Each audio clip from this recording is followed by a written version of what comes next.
மீனுன்னு ஒரு குருவி காட்டில் வாழ்ந்துட்டு வந்துச்சு. அந்த மீனு குருவி வீட்டுக்கெல்லாம் பெயிண்ட் அடிக்கிற வேலை செஞ்சுக்கிட்டு வந்துச்சு. மீனு குருவி வீட்டுக்கெல்லாம் அழகாக பெயிண்ட் அடிக்கும். அதனாலேயே காட்டில் இருக்க எல்லா பறவைகளும் அதுக்கிட்ட தான் பெயிண்ட் அடிக்க சொல்லுவாங்க. அதே காட்டில் டூட்டுன்னு ஒரு காக்காவும் வாழ்ந்துட்டு வந்துச்சு. அந்த டூட்டு காக்கா மீனு குருவி மேலே எப்பவும் கோவமாக தான் இருக்கும். ஏன்னா எல்லா பறவைகளும் மீனு குருவி கிட்ட பெயிண்ட் அடிக்க சொல்கிறதுனால மீனு குருவி கிட்ட நிறைய காசு இருக்கும். மீனு குருவிக்குன்னு ஒரு பெரிய அழகான வீடும் இருந்தது. ஒரு நாள் மீனு குருவி வீட்டுக்கு பெயிண்ட் அடிச்சுட்டு இருந்தது. மீனு குருவி அந்த மரத்துக்கு கீழே உட்காந்து கொஞ்சம் ரெஸ்ட் எடுத்துட்டு இருந்துச்சு. ரொம்ப வேலை செஞ்சதுனால எனக்கு தண்ணி தாகமாக இருக்கு, நதிக்கு போய் கொஞ்சம் தண்ணி குடிச்சிட்டு வரலாம் அப்படின்னு சொல்லிட்டு மீனு குருவி நதிக்கு தண்ணி குடிக்கிறதுக்காக போச்சு. நதியில் நல்லா ஜிலு ஜிலுன்னு தண்ணியை வயிறு நிறைய குடிச்சிச்சு. கொஞ்ச நேரம் நதியிலேயே ரெஸ்ட் எடுத்துட்டு இருந்துச்சு. அப்போ அங்கே கிக்கோன்னு ஒரு கிளி வந்துச்சு. என்ன மீனு, நீ இங்க என்ன ஜாலியா ரெஸ்ட் எடுத்துட்டு இருக்க? என்னோட வீட்டுக்கு பெயிண்ட் அடிக்கிற வேலை வேற இருக்கு, சீக்கிரமா வா, என்னோட வீட்டுக்கு வந்து பெயிண்ட் அடிச்சு கொடு.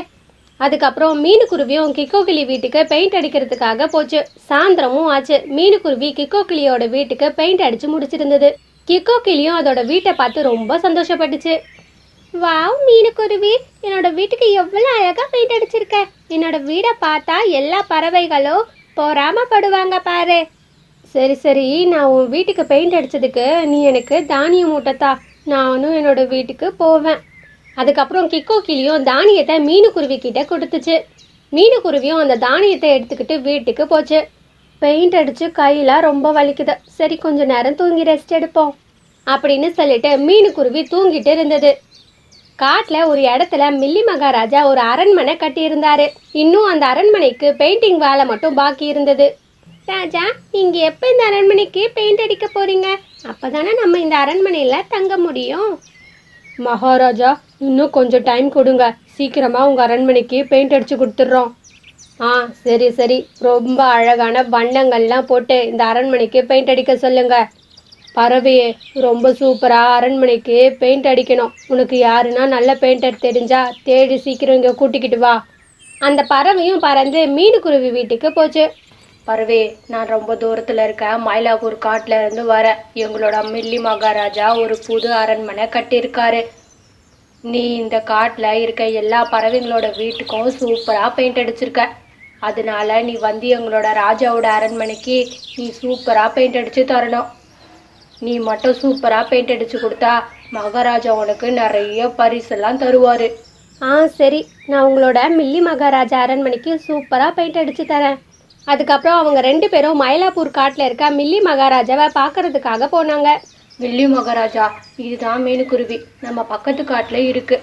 அங்கே இருக்க எல்லா பறவைங்களுக்கும் இந்த பறவை தான் அழகாக பெயிண்ட் அடித்து தந்திருக்கு. அதான் நம்ம அரண்மனைக்கும் பெயிண்ட் அடிக்கிறதுக்காக இங்கே கூட்டிக்கிட்டு வந்திருக்கேன். மீனுக்குருவி, நீ ரொம்ப அழகாக அந்த அரண்மனைக்கு பெயிண்ட் அடித்து தரணும். என்னோட மனைவிக்கு அது பிடிச்ச மாதிரி இருக்கணும்.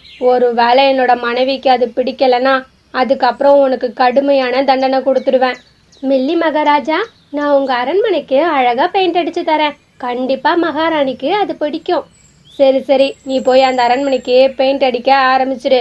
இன்னும் 2 நாளைக்கு அப்புறம் நானும் மகாராணியும் அதை பார்க்கறதுக்காக வருவோம். ஒரு வேளை நீ அதுக்குள்ளே வேலையை முடிக்காமல் இருந்தாலோ இல்லை மகாராணிக்கு அந்த பெயிண்ட் பிடிக்கலனாலோ அதுதான் உன்னோட கடைசி நாளாக இருக்கும், மனசில் வச்சுக்கோ. மீனுக்குருவியும் அழகாக பெயிண்ட் அடித்து தரணும்னு நினச்சிக்கிட்டே இருந்தது. அதுக்கப்புறம் பெயிண்ட் அடிக்கிறதுக்காக போச்சு. சீக்கிரமாக வேலையை ஆரம்பிக்கணும், 2 நாளையில் பெயிண்டெல்லாம் அடித்து முடிக்கணும் அப்படின்னு சொல்லிட்டு மீனுக்குருவி அந்த அரண்மனைக்கு பெயிண்ட் அடிக்க ஆரம்பிச்சிச்சு. அதே சமயம் டூட்டு காக்கா மீனுக்குருவி மேலே கோவமாக இருந்தது.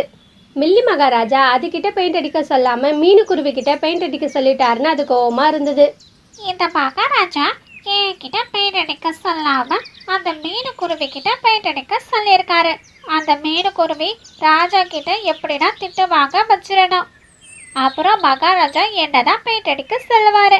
அப்புறம் நானும் அழகா பெயிண்ட் அடிச்சு கொடுத்தா எனக்கு நிறைய பரிசு மகாராஜா தருவாரு அப்படின்னு டூட்டு காக்கா யோசிச்சுக்கிட்டே இருந்தது. அப்போ டூட்டு காக்காவுக்கு ஒரு ஐடியா வந்தது. மறுநாளும் ஆச்சு. மீனுக்குருவியும் அந்த அரண்மனைக்கு அழகாக பெயிண்ட் அடிச்சிருந்தது. நான் இந்த அரண்மனைக்கு சீக்கிரமாகவே பெயிண்ட் அடித்து முடிச்சிட்டேன். மகாராணி இந்த அரண்மனையை வந்து பார்த்தா கண்டிப்பாக பிடிச்சிடும்.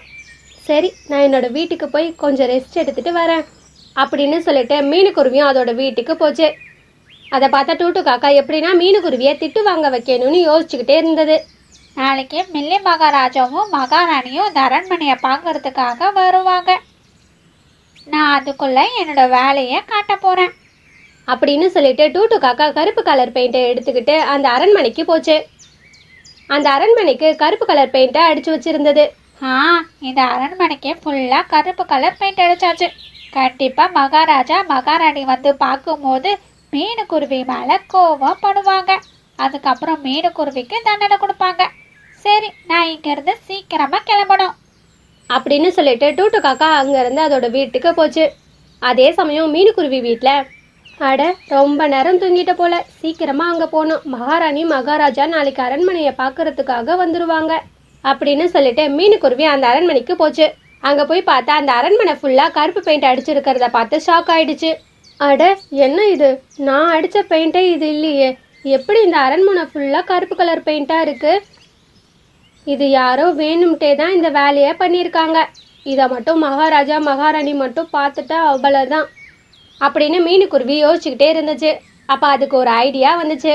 நான் சீக்கிரமாக போயிட்டு மேகராணியை இங்கே வர சொல்லி மழை பெய்ய சொல்ல போகிறேன். இப்போ அடித்த கருப்பு பெயிண்ட் கரைஞ்சா கூட போதும், அதுக்கப்புறம் நான் அடித்த பெயிண்ட் திரும்ப வந்துடும் அப்படின்னு சொல்லிட்டு மீனுக்குருவி மேகராணியை கூட்டிகிட்டு வந்து மழை பெய்ய சொல்லிச்சு. மேகராணியும் மழை பெஞ்சிச்சு. மழை தண்ணி பட்ட உடனே அந்த அரண்மனைக்கு மேலே அடிச்சிருந்த கருப்பு பெயிண்ட் கரைஞ்சி மீனுக்குருவி அடித்த பெயிண்ட் வந்துச்சு. கொஞ்ச நேரத்துக்கு அப்புறம் மழையும் நின்றுச்சு. நான் திரும்பவும் இந்த அரண்மனையை விட்டுட்டு எங்கன்னா போனால் திரும்ப யாருன்னா வந்து கருப்பு கலர் பெயிண்ட்டு திரும்பவும் அடிச்சிருவாங்க. நான் இங்கேயே மரத்துக்கு மேலே உட்காந்து இந்த அரண்மனையை பார்த்துக்க போகிறேன் அப்படின்னு சொல்லிட்டு மீனுக்குருவி ராத்திரி முழுக்க அங்கேயே தூங்காமல் காவல் காத்துக்கிட்டே இருந்துச்சு. மறுநாளும் ஆச்சு. இன்னைக்கு சரியான காமெடியா நடக்க போகுது. மீனுக்குருவிய ராஜாவும் ராணியும் நல்லா திட்டி இந்த காட்டை விட்டே விரட்டி அடிக்க போறாங்க அப்படின்னு அது அரண்மனைக்கு பறந்து போச்சு. அதே சமயம் மீனுக்குருவி அடித்த பெயிண்ட் மகாராணிக்கு பிடிச்சிருந்ததுனால மீனுக்குருவிக்கு நிறைய தானிய மூட்டை கொடுத்தாரு. மீனுக்குருவி அதை வாங்கிட்டு சந்தோஷமா அதோட வீட்டுக்கு பறந்து போச்சு. அடைச்சே, இந்த மீனுக்குருவி எப்படியோ இந்த தடவை எஸ்கேப் ஆயிடுச்சு. அடுத்த தடவை மாட்டாமலா போகும். ஹாய் ஃப்ரெண்ட்ஸ், இந்த ஸ்டோரி பிடிச்சிருந்தா ஒரு லைக் பண்ணிட்டு உங்க பெஸ்ட் ஃப்ரெண்டுக்கு ஷேர் பண்ணுங்க. இந்த மாதிரி நிறைய ஸ்டோரிஸை பார்க்க என்னோட சேனலை சப்ஸ்கிரைப் பண்ணிக்கோங்க. நான் உங்களை நெக்ஸ்ட் வீடியோவில் பார்க்க வரேன். பாய் பாய்.